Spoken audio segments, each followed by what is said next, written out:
Hello, Explorer. Welcome along. The Fun Kids Science Midweekly is here. My name is Dan. This is your quick bite-sized science special on a Wednesday. This week, you can find out why roller coasters are so fast at the start. Also, why your teeth chatter when you're cold.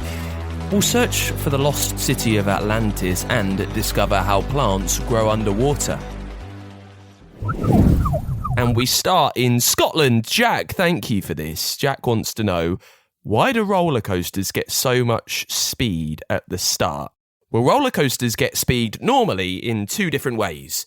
They either use gravity, where you are winched, you are cranked and dragged to the top of a huge hill by a chain, and then let go, and gravity takes over.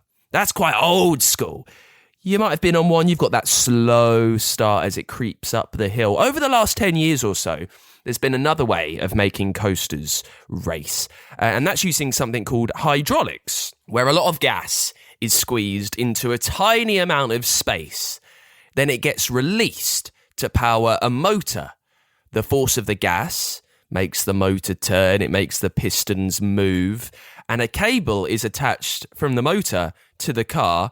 When all that gas goes, it's at such a high force, it flings the car along the track and it makes you get extremely fast right at the beginning. That's one way. There's also a method that uses magnets, where it switches magnets on and off alternatively, which gives you the power, because the force of the magnet pulls you along, to creep up and to fly and to fling and to go really fast, Jack. Thank you so much for the question. Let's go to Rowan, who wants to know, why do teeth chatter when you're cold?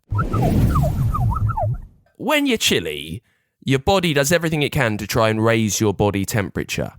It makes the muscles all over your body twitch and spasm, which is why you shiver. Now, you shiver to warm up your body temperature. It moves your muscles to warm up the tissues, to lift your temperature, to make you a bit hotter, and your teeth chatter as a result of that shivering. So your brain is saying, oh, I'm really cold right now, I need to get a bit warmer. So it moves all your muscles, it moves the muscles around your jaw just to generate some heat energy, and because of that, your teeth end up chattering. Rowan, thank you very much. Proper sciencey, nice and simple. I love it. This is kind of sciencey from Simon, who wants to know, is the lost city of Atlantis real? Have you ever heard about this? Maybe you've seen it in films or in books. You've read about it. The lost city of Atlantis is something that explorers like you have searched for all around the world for years and years and years. They think it's hidden, buried, submerged somewhere in the ocean. It's a mythical city meant to be full of riches. People have tried to say where it could be. They've gone looking for it, but now scientists today think that it was probably never there at all. It was first written down over 2,000 years ago in 360 BC by Plato, who's a very famous philosopher. Really smart guy. Kind of like the podcaster, the science podcaster of ancient Greece. He'd think about the questions people wanted to know. He'd go away, he'd study, and he would give his answers, usually on top of a stone, not really as a download that you can listen to on your phone or whatever. Anyway, experts think that he made the place up as a warning of what happens if you're too rich. They say that Atlantis was meant to be a horrible place full of selfish people that was lost, that was submerged almost as punishment, and it was never even there in the first place. So it's not really a place you can look for, Simon. It's just a place you need to be aware of because you don't want to go there. Thank you so much. This question has been sent in through funkidslive.com from Bethan. Why does snot come out when you cry?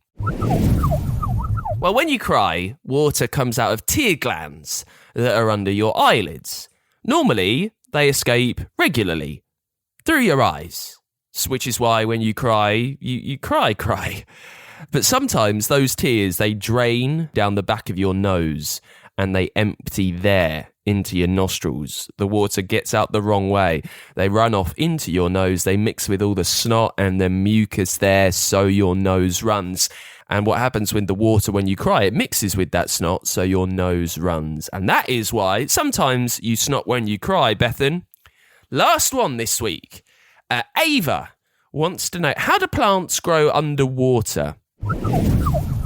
It's odd, isn't it? We see plants out and about in the wild on Earth, but you do get quite a lot under the water, which doesn't really make much sense. It melts your brain, although it does make sense because I found it out for you, Ava. You see, plants need water, light, and carbon dioxide to grow.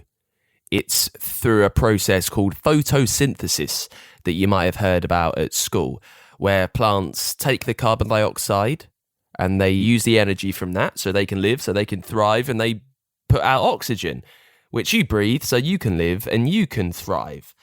So that's what they need, and you do find a lot of that in the ocean, right? There's lots of water in the sea, so plants can use that. There's also carbon dioxide in there too, and they've evolved very special ways of getting it. They don't breathe almost like plants do on land. And they do need sunlight. They can get it up to a certain depth. When you get below about 600 feet under the ocean, the sunlight can't break through. So there are no plants deep down.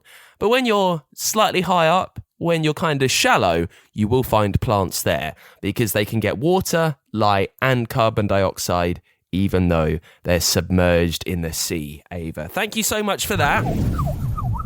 Thank you for your questions. Remember, if there's something that you want answered, you just need to let me know. The best way to give me a question is on the website funkidslive.com. Find the Fun Kids Science Weekly podcast on there. There's a big red button. Click it, say hello, tell me your name and what you're desperate to discover. Right now, Marina Ventura and her trusty sidekick Map App are back exploring electricity. Marina Ventura, Energy Explorer. Hi guys, Marina Ventura here. I am on a mission to explore the what, how and why behind the electricity we use and find out some cool stuff about how things are changing. Wanna come too? Excellent! Energy companies are meeting this week to discuss progress towards net zero. So, we hear a lot in the news about net zero, and you might know it's something to do with climate change. But what exactly does it mean? Let's ask MapApp. He's an expert on energy. The UK has a target to bring all greenhouse gas emissions to net zero by 2050. Net zero means that any carbon emissions created are balanced. That means kind of cancelled out by taking the same amount of carbon out of the atmosphere. So we reach net zero when the amount of carbon emissions we add is no more than the amount taken away. So how can we take carbon out of the environment when we can't even see it? There are many ways to remove carbon from the atmosphere. We can plant more trees which absorb CO2 and release oxygen. We can capture some carbon from power stations before it goes into the atmosphere, and emissions can be treated to produce hydrogen. However, as well as trying to take CO2 out of the atmosphere, it's important to reduce the amount of CO2 that we are putting into it in the first place. So that could be reducing our reliance on fossil fuels which produce high carbon emissions and switching to renewable, greener sources. Exactly. The movement of waves and a windmill's sails. Power turbines, which can produce electricity. Solar panels use special cells which can capture the energy from the sun and change it into heat and light, all helping us to reach our net zero goal. Okay, so that's net zero.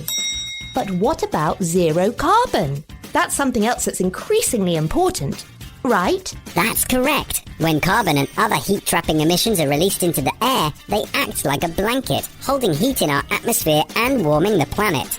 As we've seen, fossil fuels produce carbon dioxide and other gases when they are burned to fuel power stations. Zero carbon means no carbon emissions are produced. Renewables like water, solar and wind do not create carbon emissions when they produce electricity, so we refer to these sources as zero carbon.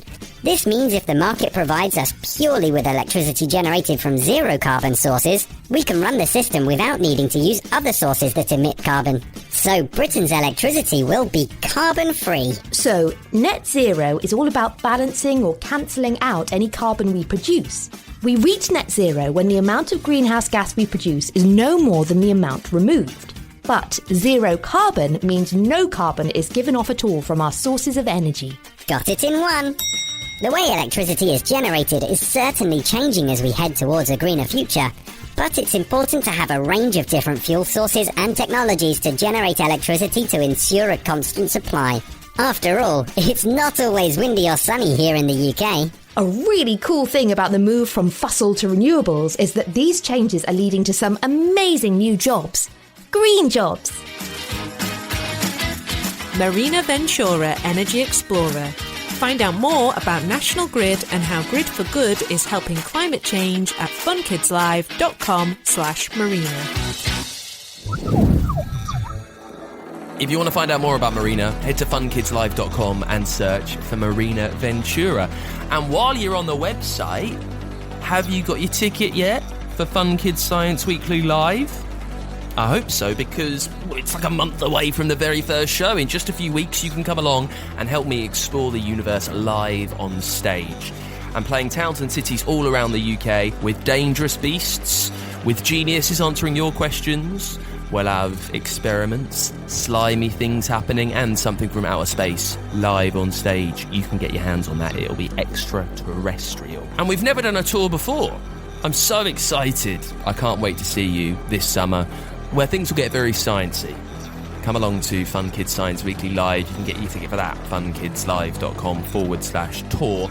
And the Fun Kids Science Weekly is back with another one of our regular episodes this Saturday, where we're solving the mystery of a mass dinosaur grave at the River of Death.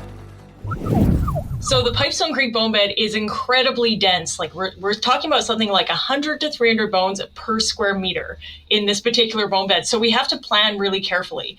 It's kind of like a game of pick up sticks, which is where you drop a bunch of sticks and they all fall and you have to pull them out individually. That's exactly what collecting fossils at Pipestone Creek is like. Also, we discover why you need to keep clean in Battle of the Sciences with microbiologist Primrose Freestone revealing the surprising truth.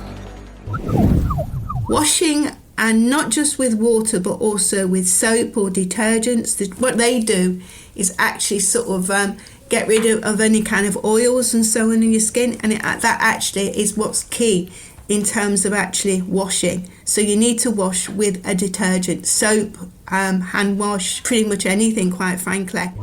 That's on the way this Saturday in a brand new Fun Kids Science Weekly. I'll see you then.